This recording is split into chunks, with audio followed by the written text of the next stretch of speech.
Welcome back for Sonia Sotomayor, part 2, and we'll finish the book.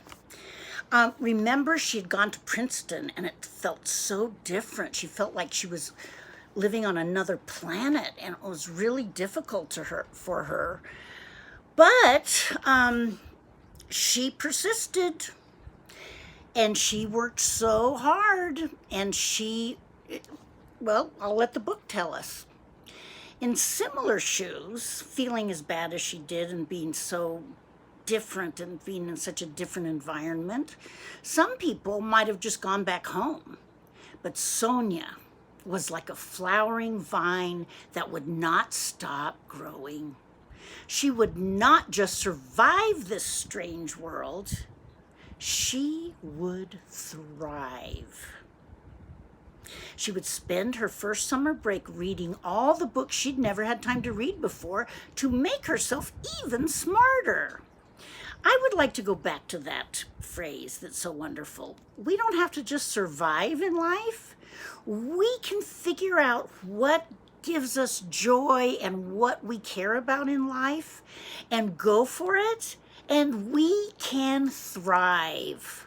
We'll thrive. I'm going to thrive. Are you going to thrive?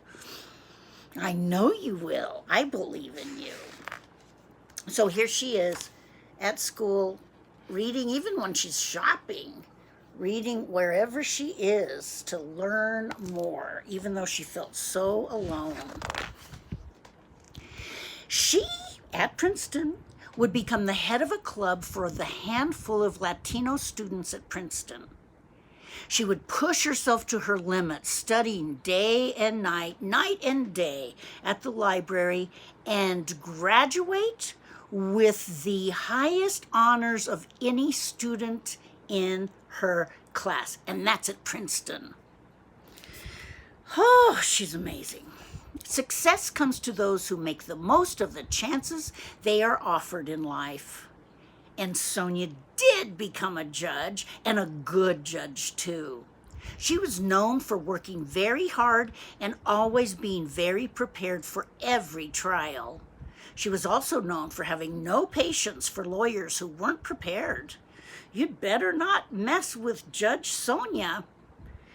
Yet she was known for much more than this. And here's a picture of her as a judge, being very kind, really using her wisdom and judgment for the good of our country and for the people that came before her. Amazing.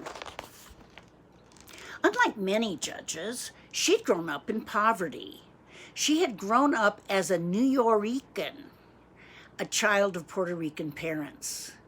She had seen things most other judges had not. People she'd grown up with had gone to jail. People she'd grown up with were poor. And many of them weren't as lucky as she had been. They'd had trouble learning to speak English, trouble finding jobs.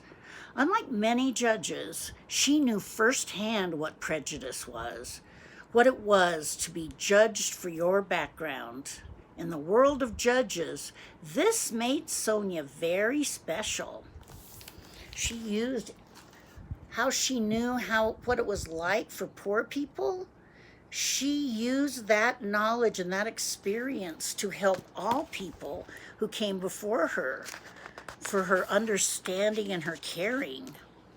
And Sonia was a very special judge, and it didn't stop there. No, and the book actually says, no, no, no, no, no. All of those no's. Oh, but Sonia, the very special judge, did not stop there. Let's say the no's. No, no, no, no, no. She was invited to the White House by none other than President Barack Obama, because President Obama had decided to nominate Sonia to the best job a judge could possibly have, to be a Supreme Court justice. And they say right here for us, justice is just a fancy word for a judge. The Supreme Court is the highest court in the nation. Supreme Court decisions help shape the law of the land. That was huge. And then it says gulp. Do you want to gulp? Gulp. There had never been a Latin American on the Supreme Court. How strange this was. There are so many people of Mexican, Puerto Rican, Dominican, and Cuban descent adding color to the great garden that is America. Why shouldn't all people have someone who understands their lives on the Supreme Court? It was about time, wasn't it? She was one of the most respected judges in the country. She was the perfect choice for the Supreme Court. And here she is standing in Washington, D.C. Obama's next to her.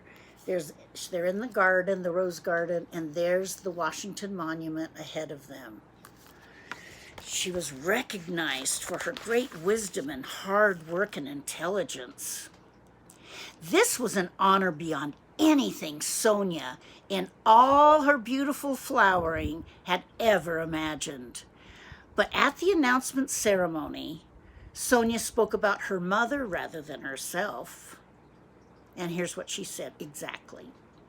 I have often said that I am all I am because of her, and I am only half the woman she is. Then, speaking straight to her mother in the audience, she said, I thank you for all that you have given me and continue to give me. Her mother cried and cried out tears of joy. This was her daughter. And here she is crying in the audience, and Sonia speaking directly to her with Obama there next to her. It wasn't over, though. There were some bumps on the path to the Supreme Court. A broken ankle, which didn't slow her down one bit.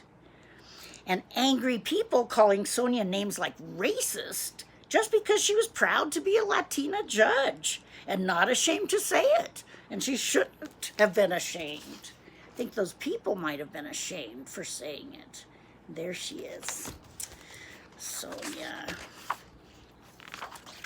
And then she, also some problems were, she had days of tough questions from a panel of 19 senators who decided whether or not she could be a Supreme Court justice.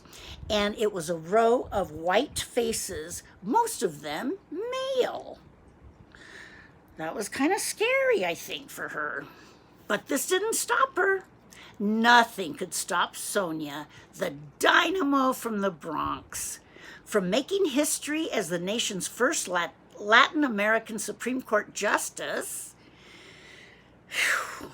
You never know what can happen, especially when you water a flower.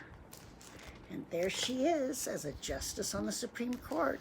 And there's a lady with a child who might end up being on the Supreme Court. And there's that beautiful moonflower that inspired Sonia her entire life, about how you can just be determined and grow. And then that's the end of the book. But at the very end, you get to see all this more information about Sonia that you can find out and enjoy about her life. And this is all true. And this amazing woman is a part of our Supreme Court, and we're so lucky to have her there. So brave, so hardworking, so loving, and so loved by her mother. Thanks for being here. I enjoyed reading this book with you. See you next time. Bye.